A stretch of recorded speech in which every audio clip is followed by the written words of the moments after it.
Hello, everybody. Happy Christmas. I hope that all is well. I just thought I'd do some magazine comparisons. If you want to see previous ones, and let's face it, who doesn't? Chess69 and Chess67 will yield the previous incarnations of this feature, which seems quite popular. And I've got three magazines here, the usual three: Chess, British Chess Magazine, and American Chess Magazine, which comes from the States, of course. Quite at random, I'm going to choose British Chess Magazine. There we are. If you're interested in subscribing, I won't put the details down in the chat, as people always say. Instead, just Google it and get in contact. You can also get it as an electronic version. Now, they have stuck their necks out here quite bravely, and they have come into the possession of a document which is about 200 years old, and it talks about a chess club in London. They link it in with previous articles, which is a good idea. It's what I always did. BCM has occasionally featured Philidor, a French player of GM strength, and the London Chess Club in its pages. We are pleased to add to that valuable series with a description of an unpublished 18th century manuscript compiled, it would seem, by a person within the club, or at least very close to it. And they explain in quite some detail all about it. And my first reaction to this was to look away and think, oh dear, I don't know if I want this. They give us some background about Philidor and Legal, and Stammer, all names which you may know. I hope that you do. And they say what the book that they've got in an article by Dean Cook and David Shankland, neither of whom I've heard of, but that's just my ignorance. The manuscript consists of approximately 160 pages of text and shorthand notation of 126 leaves. And there's some inserted pages, and it's bound in calf. How very nice. There's a lot of very technical information here. Basically, it deals with the King's Gambit, is what it might. E4, E5, F4, E takes F4, and then Bishop C4, beloved of Bobby Fischer, of course. But that's not really the point, is it? It brings together notes from Philidor's 1777 edition, published on behest of the London Chess Club, and compares these with variations from printed and manuscript sources.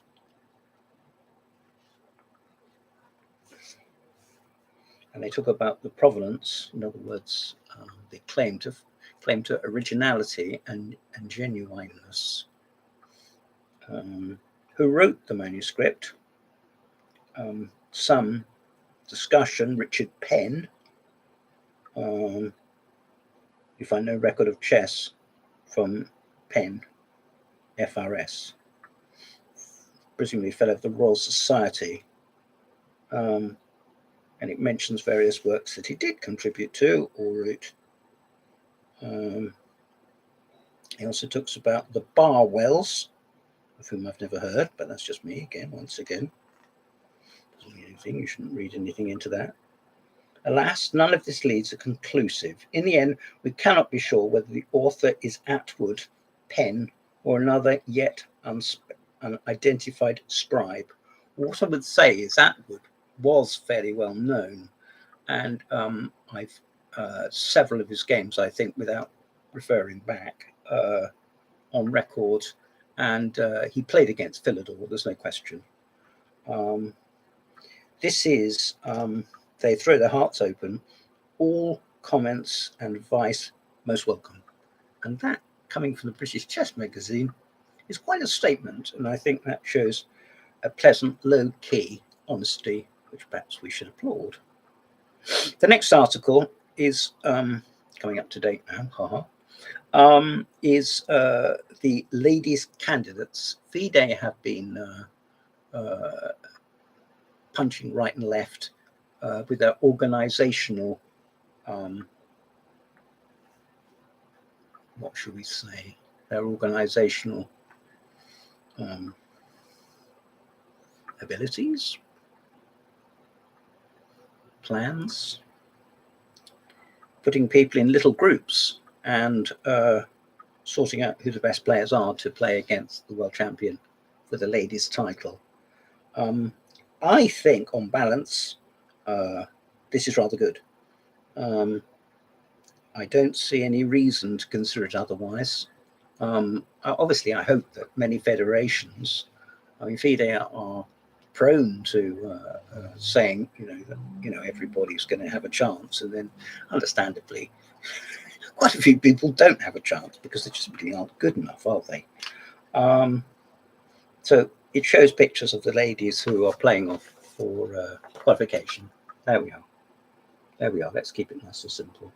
All young girls, ladies, of course, including Humpy Koneru, who was the youngest ever, an excellent Trivial Pursuit question here, the youngest ever British lady champion in the days when Indians were allowed into our championships, and she took away the 1939 record held by Elaine Saunders, who is not to be confused with John Saunders' wife, whose name is Elaine Saunders, nor the lady that goes along to Eastleigh and occasionally, I think, Winchester Chess Club, whose name is also Elaine Saunders. So Elaine Saunders, if you're listening, it wasn't you. It was somebody with the same name as you, which is Elaine Saunders. Now, lots of games analysed. I don't really like the way that the British Chess Magazine draws their text up into paragraphs. I would prefer that the moves were in bold strike down the side and the notes were added, rather like making up sandwiches. And there's nothing wrong with making up sandwiches. And I don't like the fact there's so many full stops. One full stop E4. I would prefer one E4. You don't need a full stop. Why do you need a full stop? They don't use rabars, which is always what I say, but nevertheless, considering they are, it grew out of Informator in old-style Yugoslavia, I don't consider that an inappropriate comment. I only mean it to be helpful. The Muzichuk sisters, and here's Humpy Koneru playing Anna Muzichuk in the candidates in Monaco. I know that Rainier in his lifetime put a fair bit of money into chess, albeit briefly until he found out about Bobby Fischer and how much of a naughty boy he was. But I think it's nice to see this detailed coverage, which is done by Kolovich, who is a frequent contributor, Alexander Kolovich, who is a grandmaster, and the photographs are in colour, which is nice, isn't it? And these matches probably do decide the best players coming through. The finalists changed their repertoires for the final match. Well, that's to be expected, I suppose. And there we are. So I'm pleased to tell you that almost definitely somebody won. I can't pronounce these names. But they're probably Chinese, aren't they? They always are. There's the World Team Championship 2022. The World Team, this is different. This is the World Teams. This is different from the Olympiad, which all countries can enter. And it's not European either. This was held in Israel, held in Jerusalem, 20th to the 25th of November. And here are the title loaders. There you are, holding up the cup.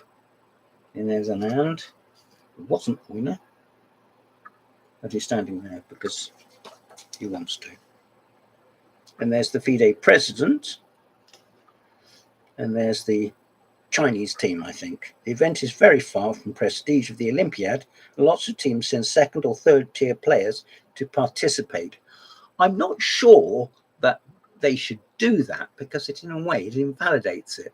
But I can understand, having taken a bit of an interest in football recently, that you do want to blood certain players, particularly youngsters, or maybe someone returning to the game who, you know, was really strong. It was done in qualification groups and then I think semi-final and then final. So I don't see anything particularly that was lost. Vasil Ivanchuk playing here. And very deep analysis. I haven't looked through this. I haven't played through this. I have looked through them. Of course I have. And here's the table of the knockout stage. That is. See? Can't see the names, but you can see the structure. There's a book review here by Peter O'Brien about part 3 of the series of books coming out about the Soviet championships, which was so widely welcomed. It does need, just generate perhaps some impenetrable text for somebody that's not used to ploughing through this, and also possibly doesn't even want to.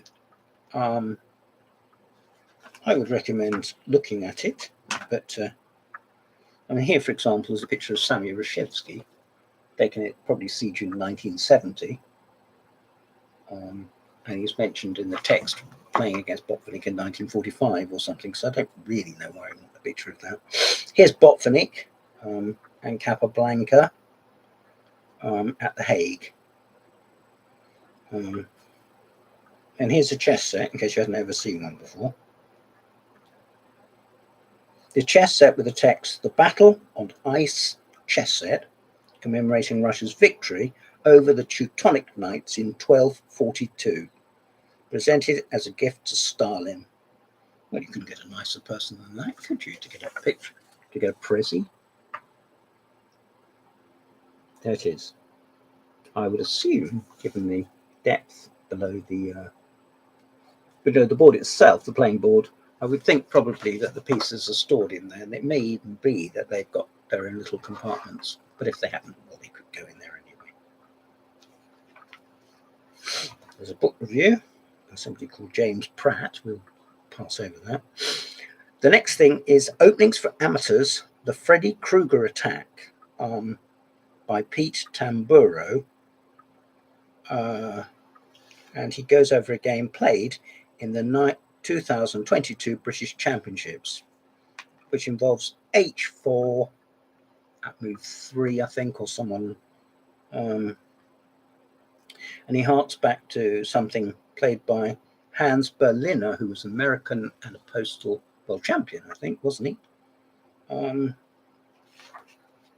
And here's the game. It's between Chris Ward, who's a previous British champion. Chris largely retired now, I think. He teaches dancing, actually. I gather it's rather good. Very good at chess. He's very good at dancing. And it discusses the game in about 3 or 4 pages. And there's a little advert. And then there's an article by Celia Rabinovich about the White Queen of New York, which is sort of a fantasy article, but also throws in the form of answering questions, sort of how are the chess sets and tables seen as part of the Carol Janeway oeuvre?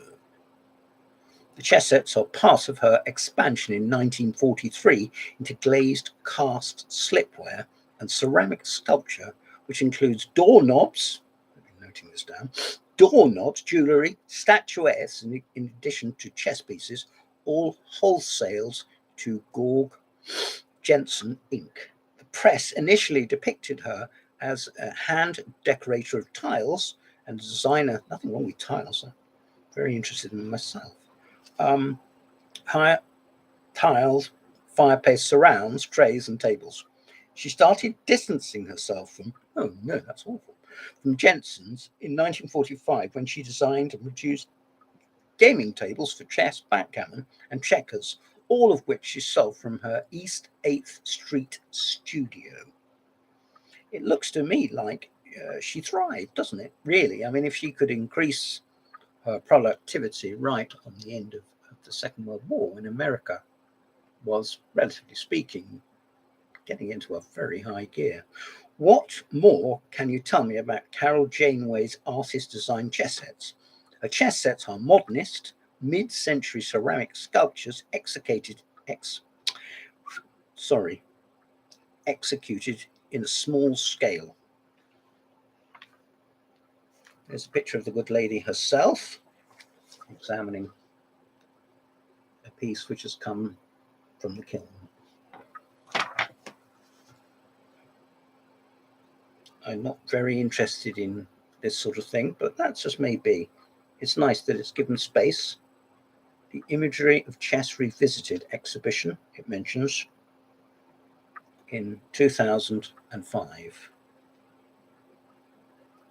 And she also shows the board, which you wouldn't use competitively, which you very much might like to use as a coffee table, or as it stands apart, perhaps, from a lot of boards. Well, I've got my share of chess boards, you can bet your boots, but I haven't got one like that. Talented young ceramic artist, it says, has made chess men you can leave out on the terrace in the rain. I don't think I would do that. So there we are. How did you begin your search for chess sets and chess tables? By Carol Janeway. Obviously, a collector is being asked here. And the answer is, oddly, the only art historical work done on Janeway's career in 2006 was by the curator Larry List in 2005 exhibition catalogue. You might, if you're interested, you might like to start there. There's also a book here called The Art of Carol Janeway, and it's also available as a Kindle. So what I recommend you go into is www.caroljaneway.com. That really isn't very difficult for you. And here is the author, who has gone to immense lengths, let's face it, Carol Janeway. Jensen, I'm sorry. The good lady doesn't need to be confused with the sculptor. Now an article by Ray Keane about Harry Golombek. Ray is a very easy target these days for criticism, and I'm not about to add to it.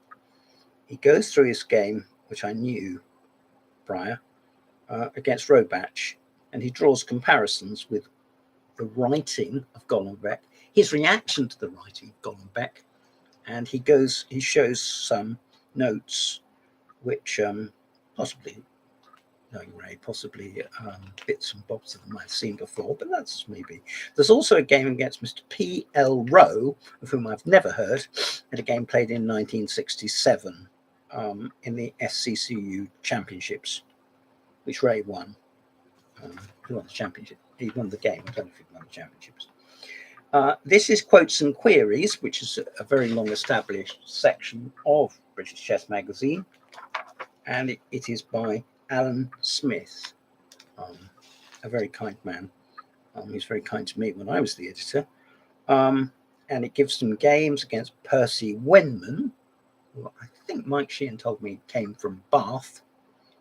And it is also a game against Isidore Gunsberg, who played for the World Championship, for goodness sake. There's a slight slip here, which are on page 760. I will not tell you what it is, but you can have some fun finding it.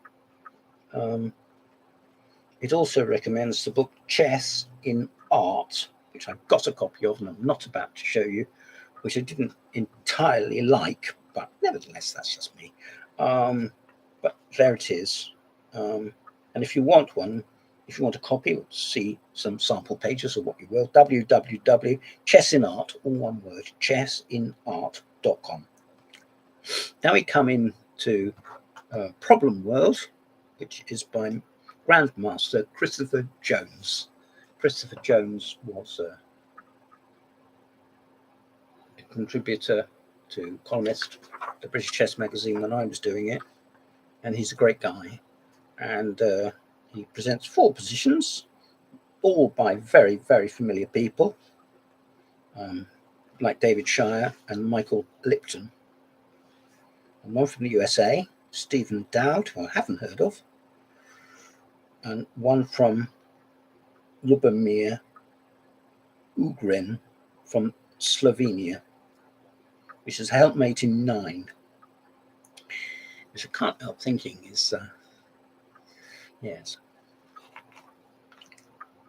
And here we have the Endgame Studies section by the one and only Ian Watson, I.R. Watson, and he gives 4 positions. And then there's an enormous picture of a turkey, a cartoon of a turkey with Santa's hat on top, which, yes, with some notation below it, and then some solutions, which is very detailed. It's nice to see them giving over space to study some problems, I think. Not something I know anything about, almost nothing. And then at the back, there's an advert for BCM. And there it is. Give it your time. This is the December. I nearly said Christmas, but I think December. And you get 12 issues a year. And it's jolly, isn't it? The next magazine I'm going to show you is, in a way, it has a sense of sadness for me, because on the cover is an old comrade in arms, Mr. Mike Basman, the international master, who died recently. Mike, I knew Mike for the best part of 50 years, and I didn't always get on with him, to say the least. We didn't always see eye to eye, but I would have to say that he was bright as a button to the last, and he was colourful as a rainbow, and he was as industrious as they come, and his audio chess and all of this and more, and his training for the I'm just going to have a little drink. His training with the kids and not so kids was terrific.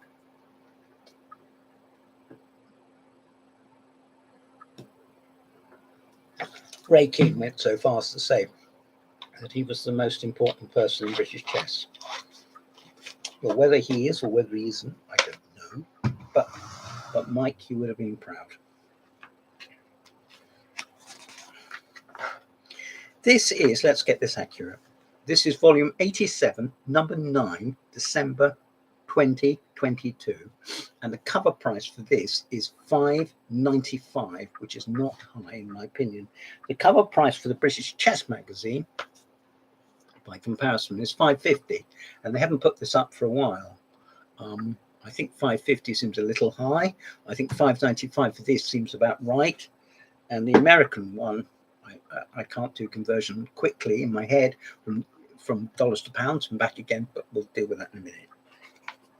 Now, here we are, series of articles, about 20 articles, an editorial by Malcolm Payne, an article by Andrew Ladger, European tournament with Nigel Povar, now a veteran sponsor as much as anything else, I suppose. You won't mind my saying that. Keith Arkle in the senior teams events. Peter Sullivan in prison prowess, that's called. How good is your chess? This is one of the longest serving. I think Leonard Barman started it up about 1950 or something. possibly as a result of work by Horowitz or Fred Reinfeldt. Tributes to Mike Basman again from Jonathan Manley, Blair Connell, some games. J.J. Essinger highlights Mike Basman's greatest masterpieces, How to Be the Grandmaster. Paul Littlewood, a very accomplished player himself, and an interview with Peter Lee, who was British champion about 60 years ago and now plays a pretty demon game of cards. He's a bridge expert. Overseas news, home news, solutions. Sean Marsh talking about books, and John Saunders talking about John Saunders, probably. And who can blame him for that? Here's Mike, looking colourful and obviously a little cowboy, maybe.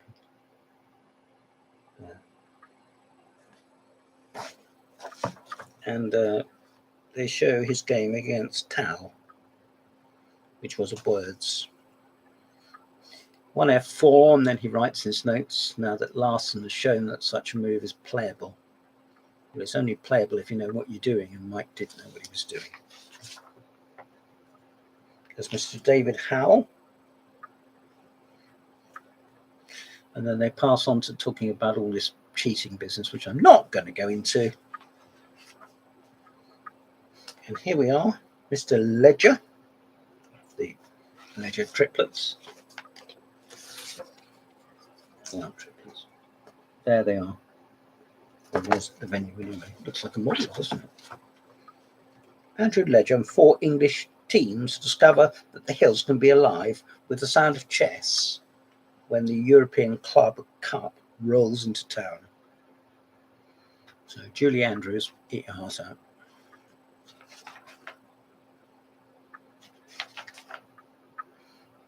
And there's all the winners.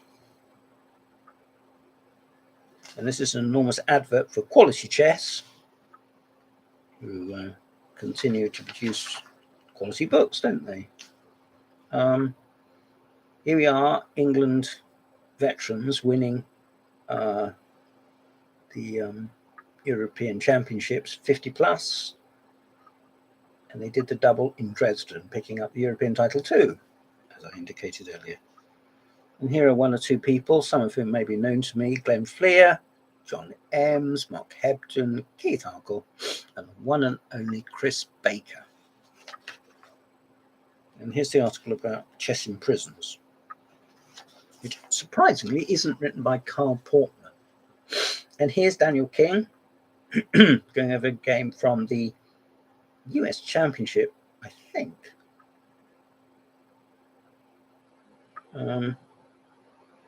He's almost going for a Fred snatch on F7. E4, E5, knight F3, knight C6, D4, E takes D, bishop C4, bishop C5, and then knight G5. This is less popular than C3, which is the gambit treatment, like a goring. In fact, it is a goring, isn't it? Or castling. So he defends with 5, knight H6, the strongest reply according to past practice and current machines. And the test starts here, says Daniel. Well, you're telling me it does. And Mr. Line, I can't pronounce it properly, as typical. This isn't the US Championship, where there is an astronomical amount of money available. I mean, even if you just walk past the window, they give you $1,000, I think. Anyway, there's a little problem for you. I'll just repeat that. E4, E5, knight F3, knight C6, D4, E takes D, bishop C4. In other words, he doesn't rush to recapture the central pawn. Bishop C5, and then knight G5. I would love my friend, the late Otto Hardy, to ring me up from heaven and tell me what he thinks about that position. And then he'll ring me up and say, I hope I'm not being a nuisance. And then he'll put the phone down, and then he'll ring me up again and say, I hope you keep on saying I'm not a nuisance. I'm not making a nuisance of myself. Otto, you weren't. Forthcoming events, that's useful, and it's also very encouraging to see that things are coming back to normal, whatever normal is in chess. Don't know. Never know. And here is an article by the aforementioned Carl Portman, where he's wearing an extremely stylish hat. I could do with one like that. And he's playing Mr. Macintosh, who I played twice, I think. I think he beat me twice. It was a very interesting game, actually. All sorts of books about the French defence. I'm sure I've got more books on the French defence than I've got more. And here is an article by Ben Graff. Ben wrote a novel, and I went to some lengths to understand it. He sent it to me with a very pleasant personal note. And I have to be honest, I didn't really like the note. I didn't really like the book. It seemed to have too much content, and I didn't quite know. It was about an arsonist and delusion and obviously chess. And I tried and I tried to like it, and I've still got it on my bookcase. And one day, maybe I'll revisit it, but it wasn't for me. And I felt apologetic. And of course, now I haven't received a review copy of his new book. Let's take this one step at a time. Ben Graff tells us about his new book, Checkmate, Great Champions and Epic Matches from a Timeless Game.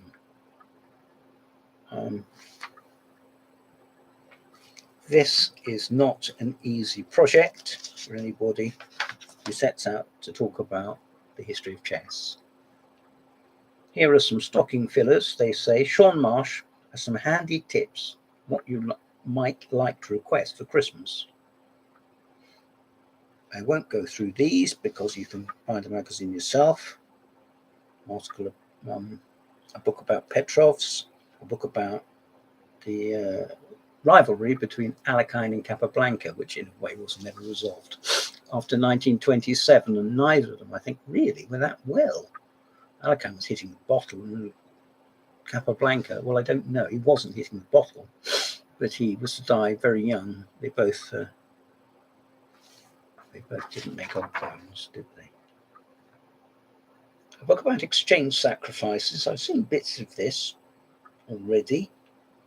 In case you're wondering what an exchange sacrifices is, it's normally something like rook takes knight, or rook takes bishop, I suppose, with a view to splattering pawns, so you get some compensation. And thereafter, it isn't just a question of numerically counting up the value of the position, but the efficiency that can be generated within the structure of the whole of the board, of course. An advert for Thinkers Publishing.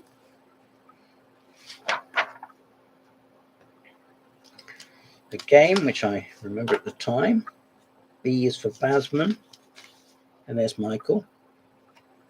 Remembering Mike Blair Connell. The best of Basman, positions, tactical positions.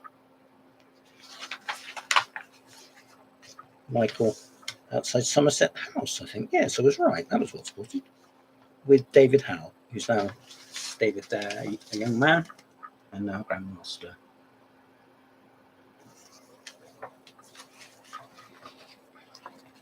And it shows this game against Mecking, which was here's a picture of Mecking. I don't know if we really need them, but there we are. Rather a troubled man, then as now, but I think then he could hide it. Picture of him playing against Bill Hartston, and an interview with one of Mike's benefactors that helped him with the preservation, shall we say, of his house where his wife lives. I think I'm wrong in saying to this day. And here's Peter Lee, P.N. Lee, playing against Mike. And there's an interview with Peter, which I won't read out. There's a chess-based advert, and there's a long article by Adrian Harvey explaining how a chess player survived the most bloodthirsty civil war in the history of the world. Not a normal chess pose. It is George Spreckley, the extremely well-known chess player. And there's 1-2 games by Mr. Spreckley, played in Liverpool in 1846 and Liverpool in 1849. Well, I haven't read this yet, but I will do. quite a detailed article. I think I've met Adrian Harvey. Find the winning move, 24 puzzles. Not by Mike Masman, but by recent games and all sorts of. The nice thing is they structure it in terms of how difficult or easy it is. Overseas news, not a section which British Chess Magazine has. I still think I'm old-fashioned enough to think that they should, but who am I to know? Various obituaries, coloured photographs and results from countries around the world, Holland, Italy, Norway, and so forth. Monaco. And I mentioned earlier the ladies' candidates, didn't I? An obituary. Paul Buswell dies. I knew him quite well and liked him enormously.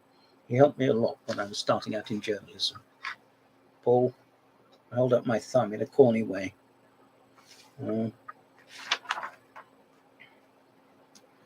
Mr. Wall, collecting an award. There he is. Looks like he's thriving on it, doesn't it? There you go. And maybe it's presented to him by the gentleman who I don't know. Tim Wall receiving the Winners' Trophy. Well, such as his bonhomie, he could have been that he was giving it back. I don't want this. Yes, you do. You came first. Results from congresses around the country. A big page advert by Everyman Chess. Do my lot because they send me their books for review. And I think I did okay. Solutions to the problems I showed you earlier. Positions. Book releases, in other words, book reviews of new titles. The Richter Veresov. I'm not sure that the Richter Veresov is going to rank very highly in the repertoire of all the leading grandmasters in the world. I'm sorry, I don't think so. But the book may throw fresh light on various systems within it. A book, Chess for Schools by Richard James. Richard, if you're listening, I'd love to meet. We've never shaken hands, and I've always wanted to meet you. I asked John Upham if he would go out of his way so that we could meet. I can't drive and, problems with travel. But he never bothered and we didn't meet. So there we are. But there we go. Various book reviews. A book by Larson, which I'd like. A book by Kavalek, which I sort of half like. A book by Neil Hickman, Unashamed Amateur Effort, which I rather liked and rather warmed to, and I bought a copy off eBay. Various DVDs. Andrew Martin, talking about Andrew Martin.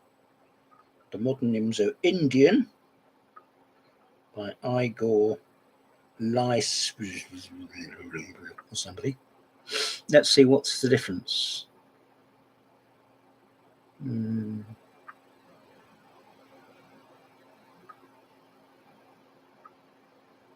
Noses onions when it comes to the Nimzo Indian. And he favours Queen C2, and it's met by 4 castles, and then A3 kicking it away, and then D5 straightening things up. Okay, well that seems fair enough. An article by Sokolov, a DVD by Sokolov, which you can plug into your machines or whatever. And here, finally, to conclude, an article by John Saunders, which is always a calming factor. And he shows a couple of games, one of which is by himself. How about that? And then another advert. And then an advert for some books. So that's that. And that's Chess, which comes out of Baker Street. And now finally, and to follow this is not easy, here is a magazine called American Chess Magazine. This is issue number 30. And if you want details, go to acmchess, all one word, .com. And it says exclusive, the man who changed 21st century American chess. An interview with Rex Seinfeld, exhibition at the World Chess Hall of Fame, curating chess history, by Shannon Bailey and Emily Aldred. They called 2022 the Disrespect US Championships, because of course there's been all this scandal about cheating. Not in the US Championship, I very swiftly add, but nevertheless there has been a lot of fuss kicked up, not always unjustifiably either. Scintillating show at St. Louis. That's where the Hall of not the Hall of Fame is. That's where they play. Fischer revealed, there he is, despite being dead, he comes on with a Christmas tree behind him. Inside scoop, how they did it. The museum celebrates the 50th anniversary of Bobby Fischer's historic 1972 win over Boris Spassky, and much more. So let's look inside. An advert for an old-style computer, the Phoenix Mephisto, the strongest chess computer ever made. And there it is. That date is my face. There it is. I don't dare to tell you how much it is. You can pre-order now. www.computerchess.com. The device comes with 4 different top-class engines on board: Shredder, Komodo, Hierarchs, and Stockfish 14. And it can play up to 3,400 ELO. Well, who can't? Right. Happy holidays, it says. A step-by-step events, the Nyman controversy, which is the cheating, isn't it? And they're both of them wanting to get loads of money. Both of them. Nyman has been accused, and he's making counter allegations. And I'm sure it provides journalists with lots to talk about, to avoid the fact that they probably, like me, are not very good at chess. Various rating lists. The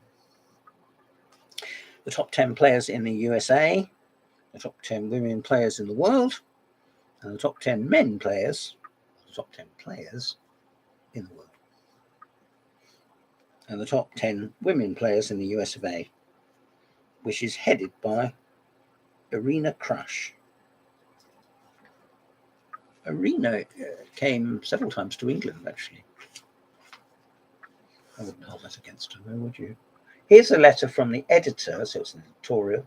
Up to the present day, virtually no event has been memorable and influential as the world of chess as the 1972 World Championship. Please try and move on.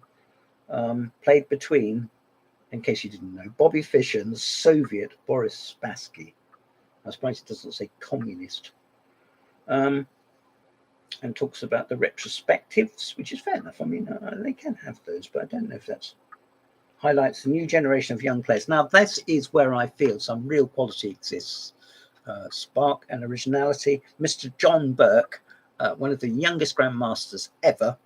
I don't know if he's a professional player, but I do know that his words are well worth weighing in the balance. So do look at this article, which we'll come on to in a minute. Here's the US closed, which isn't a 14-player, probably all grandmasters, I would imagine. And there's the winner, looking well as confident as Dominic Lawson does. I'm sure his mind, joking to one side, is on much weightier matters than being in a photograph with a daft trophy. He does not mess around. And his games, obviously, he has been massively successful. There was an incident at the championships, which was a bit comic, of somebody picking up a chess piece and I think taking the king's head off or something, taking the cross off the top of the king. More US Championship games. Nothing wrong with that. Rex Seinfeld field. And he's outside the Hall of Fame making an announcement. And there he is. Quite colourful. I think there's an enormous knight there, isn't there? There he is. There. I don't know what he's saying, but whatever it is, I wasn't ready to hear it.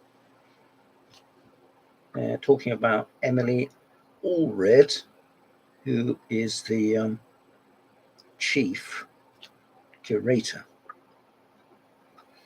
I certainly would like to go there, but I don't think on balance that I would need to go there more than once. I just quick look around. An article about Bobby Fischer, you may vaguely have heard of. Some photographs, including one or two I hadn't seen before. And here's one I've seen loads of times, but is so nice. Bobby visiting hospital to see Tal. There. Tal here in the Jim Jams, and Bobby fully clothed. That photograph is worth its weight in gold. Some letters by Bobby. More memorabilia. John Donaldson talking about Bobby. And pictures of Bobby's parents. Bobby playing Reshevsky in their 1961 match, which went unresolved, didn't it? An article by Andrew Soltis, which I haven't read.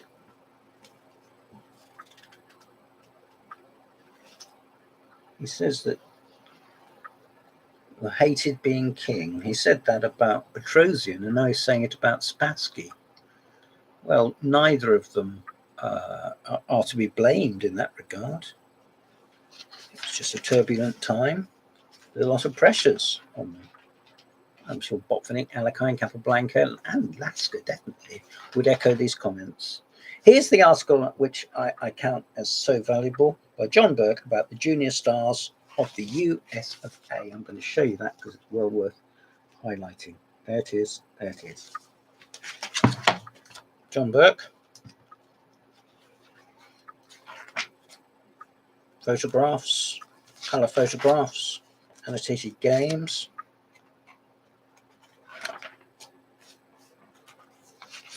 I think my machine is telling me to end this. Well, this is the last magazine I'm going to review anyway.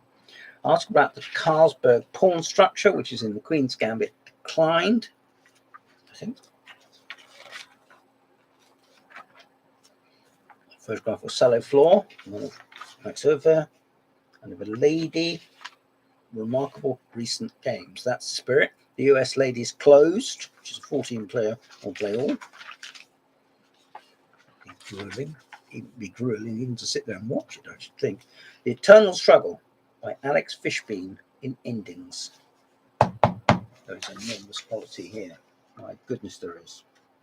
And there's Alex Fishbein looking as thin as I do, but a lot cleverer than I'll ever be. Spassky and Fischer, just in case you've forgotten what they look like, with Mrs. Piotr looking on. An advert for Chess Bazaar. And Larry Christensen, not looking very happy, but nevertheless. An article by John Hilbert about the American chess magazine of the 19th century. And here they are all sitting round, including Steinitz and some other guys. I'm speeding up now. Article by Schlechter, or game by Schlechter, rather. Two of a Kind by Nestorovich.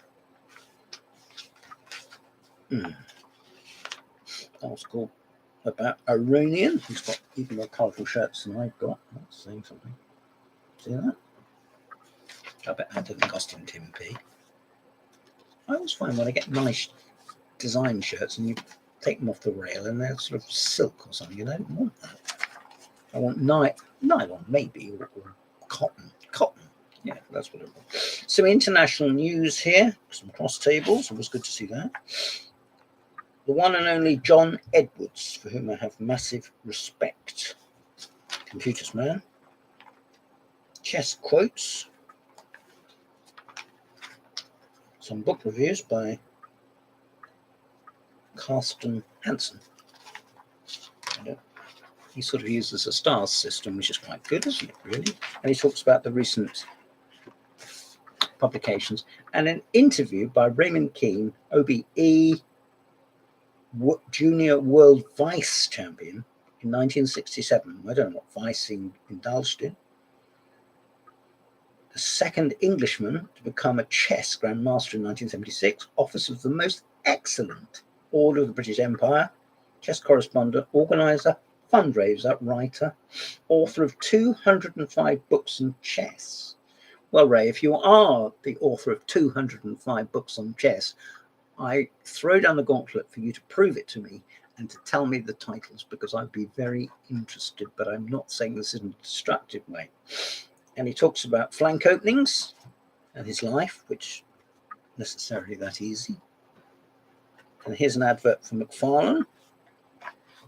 And on the back, an advert for ChessBase. There's that. Right, I think I've done everything now. And this has gone on for 50 minutes, which is quite a long time. I shall now end it. I've been James Pratt. Thank you for your time. Happy Christmas.